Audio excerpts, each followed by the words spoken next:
ঠাকুরের কথাগুলো, হ্যাঁ, আমরা ঠিকঠাক বুঝে উঠতে পারছি না। সেই জন্য কি আমরা ওই বই কী করলাম, সকালবেলা দুবার, বিকেলবেলা, সন্ধেবেলা দুবেলাই পাঠ করলাম। হ্যাঁ, অথচ তার কি পড়লাম, কি সে কি বলতে চাইলো ঠাকুর, সেগুলো জানতেও চাইলাম না। ও পাঠ করেছি, ব্যাস ঠিক আছে। হ্যাঁ, তাহলে এখানে দোষটা কার, এগুলো জানতে হবে। আচ্ছা, যদি মনে করি ঠাকুরের কতগুলো বই লিখে গেছেন, এগুলো কি আমরা কি সব জানি কয়টা বই উনি লিখে গেছেন?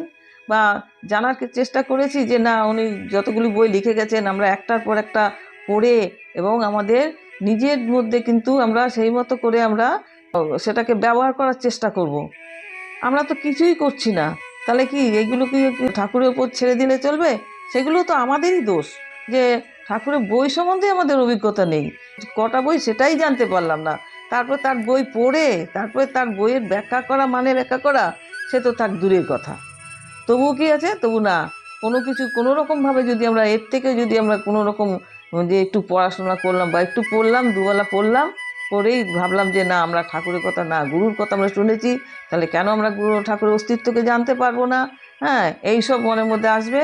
তারপরে কী হবে, কোনো রকম যদি দুঃখ কষ্ট আসে বা কিছু, তখন কি বলবো, না ঠাকুর তো আমাদের দেখলো না, আমরা তো দুবেলা বই পড়ে যাচ্ছি।